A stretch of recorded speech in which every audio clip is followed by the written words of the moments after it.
Assalamualaikum, selamat pagi para sahabat ya. Saya habis bersih-bersih kebun belakang, sekarang ke depan ya. Nah, ini bunga wijaya kusuma saya, yang bunga wijaya kusuma kecil ya para sahabat ya. Ini harus sudah mulai dirawat ya para sahabat ya. Jadi biasanya saya rutin ya untuk merawat ini. Sebenarnya gampang ya untuk perawatan dari wijaya kusuma ini, tapi memang harus telaten. Karena apa?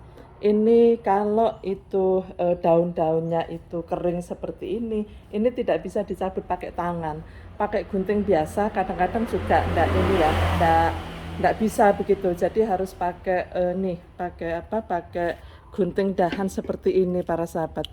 Karena ini sangat keras sekali begitu. Nah, ini saya pakai gunting dahan ini ya. Nah, kalau misalkan ditarik seperti daun yang lain begitu, nah ini loh nggak bisa ya. Jadi tuh ya, jadi tidak bisa para sahabat, ini sangat kuat sekali. Jadi memang harus kita meluangkan waktu khusus untuk merawat bunga wijaya kusuma ini agar selalu berbunga. Nih coba lihat, habis selesai bunganya, sekarang ada muncul bakal bunganya lagi begitu ya. Nah, seperti ini. Jadi makanya kalau saya sharing di video ya, saya video itu banyak sekali bunganya karena ya begitu ya. Jadi habis bunganya nanti akan muncul bakal bunga seperti ini, dan itu banyak ya. Nah, para sahabat, yang pertama yang kita lakukan adalah rutin penyiraman. Nah, ini ya. Jadi ini harus rutin dilakukan penyiraman, makanya saya siapkan keran di sini ini. Nah, kerannya di sini. Nah, ini ya, ini harus rutin, maksimal ya, maksimal itu 2 hari sekali ya. Kalau musim hujan tuh begini para sahabat ya, kalau musim hujan yang kena siram itu yang atas, tapi yang bawah ini, nah yang bawah ini tidak tersiram, makanya tetap harus disiram ya, terutama yang bawah.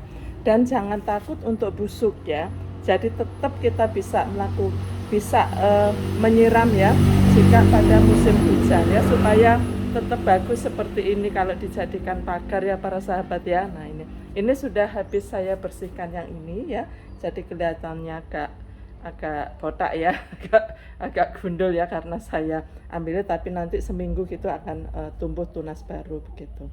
Kemudian saya biasanya ngasihnya adalah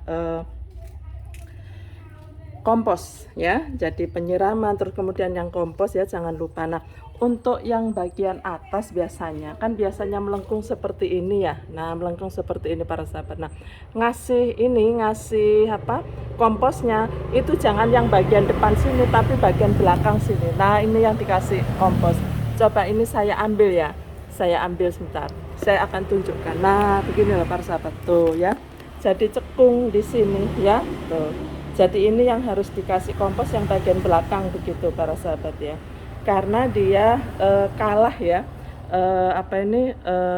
kalah dengan daun-daunnya itu kan agak menukik ke bawah, miring ke bawah begitu ya. Jadi makanya yang dikasih harus yang kompos, harus yang bagian belakang ya para sahabat ya. Nah, semuanya ya, jadi belakang itu tolong juga kita kasih komposnya, jadi bukan di depan ya para sahabat ya. Nah, ini coba dilihat, nah ini pasti akan cekung. Ini sudah harus waktunya yang bagian belakang harus kita kasih. Jadi kalau ngasih kompos itu bagian belakang ya. Terus kemudian para sahabat, yang untuk ini ya, untuk daun-daun yang kering, nah ini secara berkala ya, ini saya numpuk sekali ya. Nah, ini juga harus kita ambili ya. Nanti kalau kita ambili dia akan muncul tunas-tunas. Kemudian yang terakhir, kadang-kadang ya, ini ada kutu putih seperti ini. Nah, ini kalau saya nggak pernah saya kasih obat untuk kutu putih ya, tapi saya ini aja, saya ambili aja karena tidak banyak kok para sahabat ya. Nah, biasanya yang sembunyi-sembunyi itu yang ada kutu putihnya. Kalau di luar tidak ada kutu putihnya ya. Jadi ini para sahabat, jadi sekali lagi saya ulangi, adalah penyiraman untuk perawatan ya, untuk perawatan supaya bisa bagus seperti ini ya. Tuh ya, bisa rapet ya, seperti pagar hijau begitu ya. Jadi ini yang harus kita lakukan adalah penyiraman maksimal 2 hari sekali ya, meskipun hujan tetap disiram. Terus kemudian pemberian kompos, jangan lupa pemberian kompos itu ada di belakang. Nah seperti ini ya, ada di belakang, karena biasanya komposnya kalau disiram itu akan turun ya, akan jatuh begitu ya. Nah seperti ini akan jatuh, tapi yang bagian belakang sehingga berkurang begitu. Terus kemudian jangan lupa yang dahan atau daun yang kuning-kuning seperti ini, nah ini diambil. Nah ini coba saya potes, so ini bisa ya, kadang-kadang tidak bisa, jadi memang kita harus menggunakan gunting dahan ya para sahabat ya, karena memang keras ya untuk daunnya. Terus kemudian kalau ada putih-putih begitu diambil saja, tapi biasanya tidak banyak karena ini memang di ruang terbuka ya, jadi satu-satu nempel begitu, jadi tidak ada yang ini kita cek yang biasanya yang numpuk-numpuk begitu ya, biasanya di tengah-tengah. Nah seperti ini, nah ini tuh ya, jadi ini karena numpuk-numpuk begitu ya. Nah jadi ini kita ambil aja karena tidak banyak para sahabat, sehingga tidak perlu tidak perlu obat ya, jadi supaya tanaman kita juga tetap sehat dan tidak keras ya. Pengalaman saya itu tanahnya keras kalau kita kebanyakan memberikan pupuk kimia ya.